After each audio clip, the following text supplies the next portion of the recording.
এই শীতে সকাল হোক বা সন্ধেবেলা এরকম কড়া দুধ চা থাকলে নিমিষের মধ্যেই মনটা ভালো হয়ে যায়। আসসালামু আলাইকুম, কেমন আছো তোমরা সবাই? নতুন একটি রেসিপিতে তোমাদের সবাইকে স্বাগত জানাই।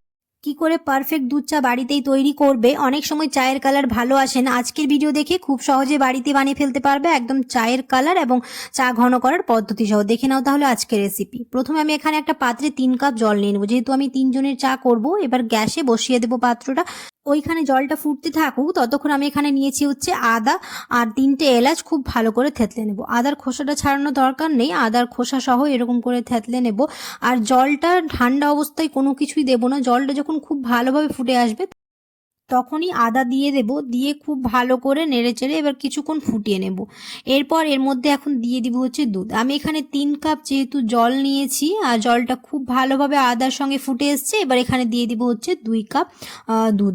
এখানে আমি গরুর দুধ নিয়েছি, তোমরা চাইলে যে কোনো লিকুইড দুধ নিতে পারো। আমি এখানে 2 কাপ দিয়েছি, যে কাপের মাপ করে জল দিয়েছিলাম সেই কাপ মাপ করে 2 কাপ দিয়েছি। দিয়ে খুব ভালো করে নেড়েচেড়ে দুধটাকে ফুটিয়ে দেব।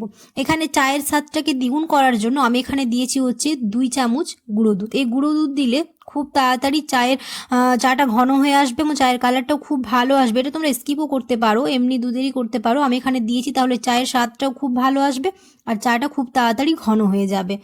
খুব ভালো করে ফুটিয়ে নিয়েছি। এবার দিয়ে দিব হচ্ছে চিনি। আমি এখানে 2 চা চামচ চিনি নিয়েছি, তোমরা এখানে নিজেদের পরিমাণ অনুযায়ী দেবে। দিয়ে খুব ভালো করে এবার মিক্স করে নেব। দিয়ে অনেকক্ষণ ধরে দুধটাকে জাল দিতে থাকবো, তাহলে চায়ের কালারটাও খুব ভালো আসবে আর চাটাও ঘন হয়ে আসবে। সব কিছু দেওয়ার পরে খুব ভালো করে এরকম করে ফুটিয়ে নেব। একটুখানি বেশি সময় ধরে এরকম করে ফুটিয়ে নেব, তাহলে চায়ের স্বাদটাও খুব ভালো আসবে, চাটাও ঘন হবে।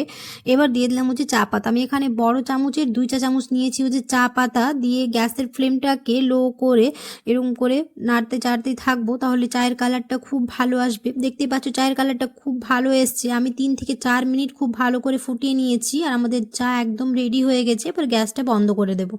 আশা করছি আমার চায়ের রেসিপি আছে তোমাদের ভালো লেগেছে। যদি ভালো লেগে থাকে তাহলে অবশ্যই ভিডিওতে একটা লাইক করে দিও আর কমেন্টে জানাতে ভুলো না কেমন হয়েছে। দেখা হবে খুব তাড়াতাড়ি নতুন একটি রেসিপিতে। সবাই খুব ভালো থাকবে, সুস্থ থাকবে, সাবধানে থাকবে। আল্লাহ হাফেজ।